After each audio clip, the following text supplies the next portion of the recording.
3565వ నూతన సంవత్సరం. షలోం. పరమతండ్రి యావే గారు ఆయన యొక్క గ్రంథంలో వ్రాయించినట్లుగా దినములను, మాసములను, సంవత్సరాలను లెక్కించాలని ఆయన ఆజ్ఞాపించారు. లేవియ కాండం 25 అధ్యాయం 8 నుండి 9 వచనాలు లెక్కిస్తే అందులో 49 సంవత్సరాల ప్రకారం లెక్కించాలని వ్రాయించారు.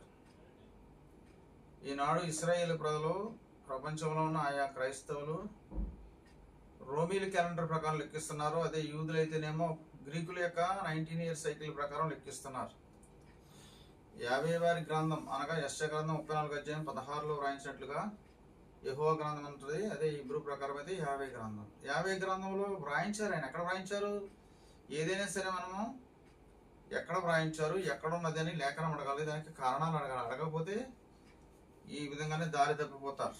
కనుక ఇప్పుడు గ్రంథం ప్రకారం లెక్కిస్తే, అంటే ఫార్ములా ప్రకారం లెక్కిస్తే దినములు ఎలాగ వస్తాయో, ఋతువులు ఎలాగ వస్తాయో, దశలు ఎలాగ వస్తాయో, సంవత్సరాలు ఎలాగ వస్తాయో తెలుసుకోవాలంటే లెక్కిస్తే వస్తాయండి. ఏడేసి ఏండ్లుగా లెక్కించాలి. ఏడేసి అలాగే 7 ఏళ్ళు 40 సంవత్సరాలు లెక్కిస్తే 17,896 దినాలు వస్తాయి. 606 చంద్రమాసాలు వస్తాయి. ఈ విధంగా మనం దేవుని యొక్క గ్రంథం ప్రకారం లెక్కించినప్పుడు 2026లో మార్చి నెల 19వ తారీఖు 9 గంటల 21 నిమిషాల 58 సెకండ్ల 8.096 సెకండ్లకి ప్రారంభమైందండి. అంటే అప్పటికి సృష్టి ప్రారంభంలోంచి లెక్కిస్తే 77,413 నెలలు పూర్తయిపోయినాయి. సృష్టి ప్రారంభంలోంచి కనుక మనం లెక్కించినట్లయితే ఇప్పటికీ 6,259.5 సంవత్సరాలు అవుతుంది అనమాట. అంటే ఇప్పటికీ మార్చి 19వ తారీఖు సాయంకాలం 6 గంటలకి, అంటే 2026లో మార్చి 19 సాయంకాలం అయ్యేసరికి ఈ విధంగా మనం లెక్కిస్తేనే మనకి ఖచ్చితమైన చంద్రదశలు తెలుస్తాయి. అదే నాసా ప్రకారం లెక్కించారనుకోండి, ఖగోళ శాస్త్రవేత్తలు ఇంగ్లాండ్ని ఆధారంగా లెక్కించారు. మనకి పరమతండ్రి గ్రంథంలో అయితే యెరూషలేముని సెంటర్గా తీసుకుని లెక్కించారు. ఎందుకంటే యెరూషలేం మహారాజు పట్టణం, అక్కడి నుంచి ఆయన పరిపాలిస్తారు కాబట్టి. మార్చి 19వ తారీఖున ఇంగ్లాండ్లో మధ్యరాత్రి 1:23 ప్రారంభమైందండి. దానికి 2 గంటలకు వెళ్తే ఇజ్రాయెల్ టైం అవుతుంది. కాబట్టి 18 సాయంకాలం నుంచి 19 సాయంకాలం వరకు అయితే నాసా ప్రకారం చేయాలి. అలా కాకుండా మనం యావే వారి గ్రంథంలో వ్రాయించినటువంటి ఫార్ములా ప్రకారం, అంటే 49 సంవత్సరాల ప్రకారం లెక్కిస్తే మనం మార్చి 19 సాయంకాలం నుండి 20 సాయంకాలం వరకు చేయాలి కొత్త సంవత్సరాన్ని. మనకి ద్వితీయోపదేశ కాండంలో ఉంటుంది సంవత్సరాది మొదలుకొని సంవత్సరాంతం వరకు అని. అలాగే నిర్గమకాండం 12:1-2 వచనాల్లో ఉంటుంది నెలలలో ఇది మీకు మొదటి నెల. అక్కడ సంవత్సరం అంతము ప్రారంభము చెప్పినప్పటికీ ఇక్కడ నెల ప్రారంభ దినము అభివి నెల అని చెప్పినప్పటికీ మరి దాన్ని ఎలా పట్టుకోనాలి? లెక్కిస్తే అండి. లెక్కించకపోతే ఏమి రావండి ఎవరు. అంటే మనం లెక్కించాలంటే ఏం తెలియాలి? ఆదాము నుండి వ్రాయించిన చరిత్ర తెలియాలి. ఇప్పటి వరకు ఆదాము నుండి మనకి అపోస్తుల వరకు, అంటే 100 AD వరకు, లేదా కామనేర ఆదాము నుండి అంటే 4234 BC నుండి మనకి 100 AD వరకు మాత్రమే మనకి చరిత్ర ఉంది దేవుని యొక్క గ్రంథంలో. ఇంకా అక్కడి నుంచి రోమీలు చరిత్రను రికార్డ్ చేశారు. అక్కడి నుంచి మనం లెక్కించుకోవాలి. మనకి లేఖనాలు ఒకవేళ రోమా రికార్డు లేకపోయినా సరే మనకి గ్రంథంలో రికార్డు ఉన్నది. జూబ్లీస్ ఉన్నాయి. అక్కడి నుంచి మెస్సీ గారు 32 సంవత్సరాలు జీవించారు. 33 ADలో ఆయన, లేదా కామనేరలో ఆయన చనిపోయారు. మనం అక్కడి నుంచి అయినా సరే లెక్కలు వేసేసుకోవచ్చు. దాన్ని ఎలా వేసుకోవాలంటే లూని సోలార్ సైకిల్లో వేసుకోవాలండి. ట్రాపికల్ ఇయర్లో వేసుకోకూడదు. అంటే జూలియన్ క్యాలెండర్లో కానీ గ్రిగోరియన్ క్యాలెండర్లో కానీ వేసుకోకూడదు.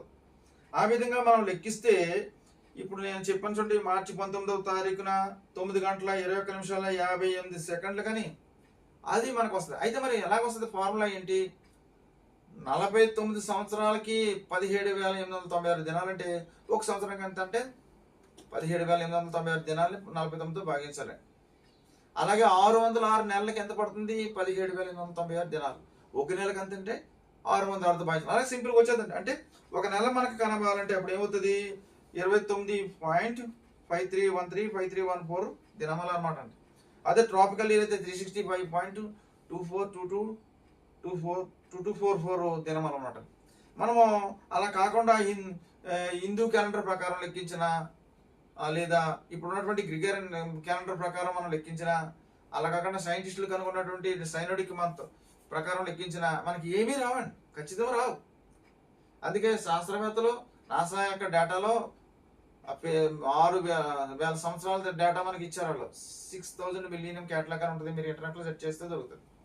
అందులో ఇచ్చేవి ఖచ్చితంగా ఉండవు, వాళ్ళ పైన చెప్తారు ఇవన్నీ ఖచ్చితంగా ఉండవు. కానీ గెస్సానండి, పరదండి 50,000 చెప్తున్నారు. ఇర్మియా గ్రంథం 33 అధ్యాయంలో 19-26 వచనాల్లో పగటికి చేసిన నిబంధన, రాత్రికి చేసిన నిబంధన ఖచ్చితంగా, లేకపోతే నేను అసలు దేవుడే కాదు, యాకోబు ఇంటి వారిని ఎప్పుడో వదిలేస్తాను, ఇశ్రాయేల్ వారిని వదిలేస్తానంటారు. అంటే ఇశ్రాయేల్ పక్కన నేటికి ఉన్నారు, ఇప్పుడు యుద్ధం జరుగుతుంది, వారితో పక్క నుండి విజయాన్ని ఇస్తున్నారు ఇంతవరకు జరిగిన యుద్ధాల్లో. కనుక పగటికి చేసిన నిబంధన కరెక్ట్, రాత్రికి చేసిన నిబంధన ఖచ్చితం. అంటే రాత్రికి పగలకి 86,400 సెకండ్లు ఖచ్చితంగా ఉంటుంది, ఎప్పుడు కూడా 1 సెకండ్ కూడా తేడా రాదు. అయితే శాస్త్రవేత్తలు ఏమన్నారు, మారుతూ ఉంటాయని చెప్తున్నారు. ఇప్పుడు మనం ఖచ్చితంగా తీసుకుంటే మాత్రమే కొత్త సంవత్సరం ఎప్పుడనే తెలుస్తుంది. లెక్కించడం నేర్చుకుంటేనే కొత్త సంవత్సరం ఎప్పుడో వస్తుంది. ఇలా లెక్కించేటప్పుడు మనకి ఏమొస్తాయి, ప్రతి 3 సంవత్సరాలకు ఒకసారి దశమ భాగాలు ఇచ్చే సంవత్సరం ఉంది. 7 సంవత్సరాలకు ఒకసారి ఏమో భూమిని విశ్రాంతి దినంగా వదిలేయాలి, ఆ సంవత్సరం అంతా విశ్రాంతి దినమే. అలాగే 49వ సంవత్సరం ఒకసారి వస్తుందండి, 49వ యామ్ కిప్పూర్, అది జూబ్లీ ఇయర్ అంటారు. అప్పుడు బాకీదారులు బాకీలేమి, అమ్ముకున్న వాళ్ళేమి, పొలాలు స్థలాలు అవన్నీ మరల వారికి తిరిగి వచ్చేస్తాయి. దాన్ని సునాద సంవత్సరం అంటారు, విడుదల సంవత్సరం అంటారు. కనుక ఇవన్నీ లెక్కిస్తే మనకు తెలుస్తాయండి, లెక్కించకపోతే ఏమీ తెలియదండి. ఈ దినాన్ని లెక్కించకుండా ఎవరిష్టానుసారంగా వాళ్ళు నెల ప్రారంభ దినాలు చేస్తున్నారు, పండుగలు చేస్తున్నారు. వాటన్నిటికి ఆ తప్పుకి ప్రజలు సపోర్ట్ చేస్తున్నారు కాబట్టి ఈ దినాన్ని తప్పుడు క్యాలెండర్లు అమల్లో ఉన్నాయి. కానీ ఖచ్చితంగా చేయాలంటే పరమతండ్రి గ్రంథంలో ఉన్నట్టుగానే మనం లెక్కించాలి. అయితే ఈ ఈ కొత్త సంవత్సరం ప్రారంభమయ్యేటప్పటికి అంటే ఈజిప్ట్లో దేశం నుంచి లెక్కల్లో 2 రకాల లెక్కలు ఉన్నాయి. ఈజిప్ట్లోంచి ఇప్పుడు నేను చెప్పిన వెళ్ళిన తర్వాత నెలలలో ఇది మీకు మొదటి నెలని సెలవిస్తారు. అక్కడి నుంచి 40 సంవత్సరాలు ప్రయాణం చేసుకుంటూ వచ్చారు. జస్ట్ కనానికి దాటక ముందు 41వ కొత్త సంవత్సరంలో మోయాబు మైదానంలో ఉండగా అక్కడ 1వ నెల 10వ తారీఖున వారు యొర్దాను నది దాటుతారు అన్నమాట. ఇలాగ మనము మోయాబుకి వెళ్ళిన తర్వాత నుంచి ఇప్పుడు లెక్క వేయాలి. ఈజిప్ట్ నుంచి 40 సంవత్సరాలు నడిచారు, అది ఏమాత్రం మనం లెక్కల్లో తీసుకోకూడదండి. ఆ దేశానికి మీరు వెళ్ళిన తర్వాత కౌంట్ చేయండి. అక్కడి నుంచి ఏం కౌంట్ చేయాలి, 3 సంవత్సరాలకు ఒకసారి వచ్చే దశమ భాగాల సంవత్సరాలు లెక్కించాలి, 7 సంవత్సరాలకు వచ్చే భూవిశ్రాంతి సంవత్సరాన్ని లెక్కించాలి, 49 సంవత్సరాలకు వచ్చే జూబ్లీ సంవత్సరాన్ని లెక్కించాలి. అయితే ఈ కొత్త సంవత్సరం లెక్కించడానికి ఏమున్నాయి, ఋతువులు ఏం చెప్తుంది, ఆ సమయం వచ్చేటప్పటికి మెస్సీ గారు అబీబ్ నెలలో 14వ దిన మ్రాన్ మీదైనా సిలువ వేయబడ్డారు, అంటే ఇంపేర్ చేయబడ్డారు, ఆ యొక్క కర్రకు వేలాడి తీయబడ్డారు అన్నమాట. అంటే క్రాస్ లెక్క కాదండి, పైకి చేతులు 2 చేతులు కలిసి ఒక వైపు, 2 కాళ్ళు కలిపి ఒక మేక వేస్తారన్నమాట. ఆయన చనిపోయే సమయానికి ఏముంది, కాలం చలికాలం, అప్పుడు చలివి కాలం ఉన్నది కదా. క్యాఫా గారు ఆ యొక్క సైనికులు మంట కాసుకుంటారు అన్నది యోహాను 18:18లో. అంటే కాలం శీతాకాలం. అలాగైనా అంజూరపు చెట్టుని చూసేటప్పటికి అంజూరపు చెట్లు ఫలము తప్ప ఆకులు తప్ప ఫలాలు లేవండి. నిజంగా అది పండ్ల కాలం కాదన్నది, అంటే ఏంటి, చిగురించే కాలం అది. నిర్గమకాండం 9:37 చూస్తే జనప చేలు పువ్వులు పూసినవి, యవల చేలు వెన్నుల మీద ఉన్నవి, గోధుమ చేలు మిరప చేలు మొలకల మీద ఉన్నవి అని చెప్తున్నాను, ఎదగలేదని ఉంది. అంటే దీన్ని బట్టికి పంట చూసుకుంటేనేమో బార్లీ కంకుల మీద, అంటే కొయ్యడానికి వచ్చిన దగ్గరగా, అంటే ముదర వెండ్లు వచ్చేసి ఇంకా కోత ఇంకా 14 రోజులకి సుమారు వచ్చేసి ఇలా ఉండాలన్నమాట. అంటే చేలు విషయం చూసుకునేటప్పటికి అదే మెరక చేలు అయితే పశువులకి గడ్డి కోసం చేసిన జనప చేలు ఏమో పూల మీద ఉండాలి, చెట్లు ఏమని సిగురించి పూలు పూసే సమయమై ఉండాలి, కాలమేమో శీతాకాలమై ఉండాలి.